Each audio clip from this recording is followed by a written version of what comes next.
A developer branching out to unfamiliar genres is always an exciting, yet fearful sight. Anticipation and nostalgia can clash with fear and uncertainty, instilling messy internal contradictions. I faced this plight when seeing the announcement of Vanillaware's newest upcoming title, Unicorn Overlord, a strategy RPG that looks entirely different from anything else they have produced, especially in scale.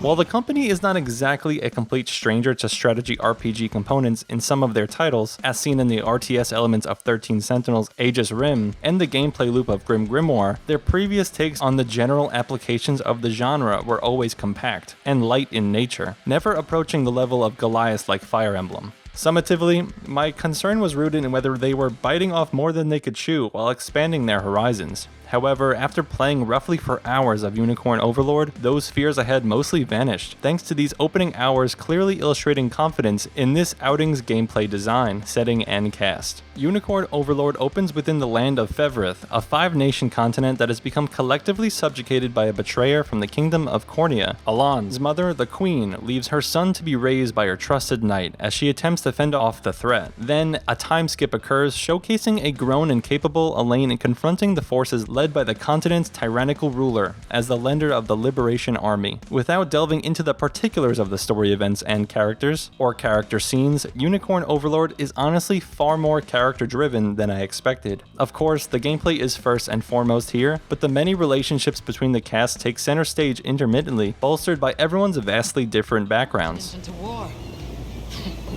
Fevrith need not suffer your delusions. A proper ruler demands unity, not pointless politicking with insufferable neighbors. Now, I shall achieve that unity through conquest and reclaim that which is rightfully mine. For this mess, give me back my village this instant.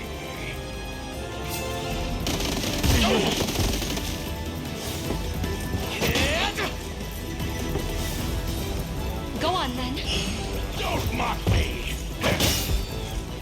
Aside from the expected individualizations honed by homeland allegiances, non-humans like angels and elves are part of the world, providing depth and a sense of realism to how different types of people tackle war, depending on their backgrounds and perspectives. Honestly, having a world comprised of non-humans gives rise to immensely more thought-provoking scenarios, and even in its early hours, Unicorn Overlord seems to understand this potential. For instance, an angel joined my party during my playtime, and the circumstances she faced were simultaneously close and distant from the rest of the current cast, further cementing layers of intrigue within the world. On the other hand, Alon, at least so far, a fairly typical war hero protagonist with a strong sense of justice. Admittedly, this does make him an excellent jumping off point for some characters to divulge their motivations and such, but I still do hope he gets more going for him, even if the storytelling in this takes a back seat. Also, to be fair, Alon does have choices dictated by you, such as determining the fates of select characters and who ends up joining your army, so he's also a representation of the player in some regard. Regarding gameplay, there's only so much I can say given how a handful of hours with a tactical strategy RPG provides little to make conclusions from. Still, a few elements really stood out, such as how the exploration and combat scenarios cleanly meld. To elaborate, unlike your conventional tactical games, Unicorn Overlord has no grids to place units. Instead, everyone has their own peaceable range. This design choice makes the title feel more organic, as beginner players only really need to be cognizant of the environment's effects and their units' freedom of movement across an expanse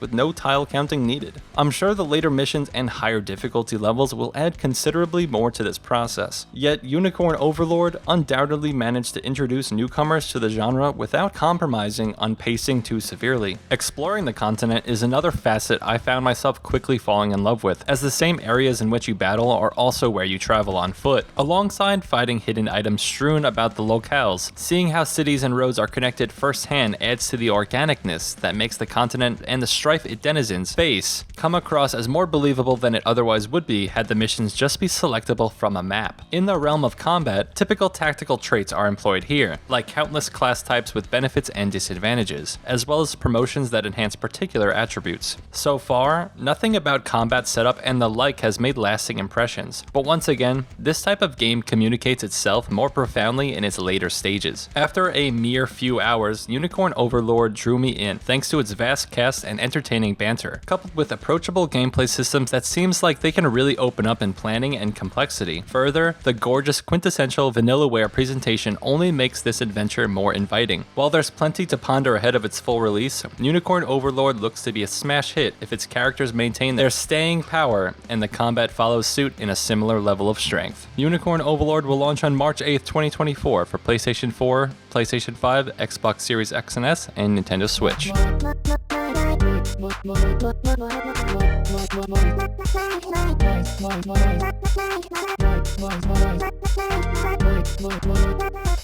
Voice Pixel.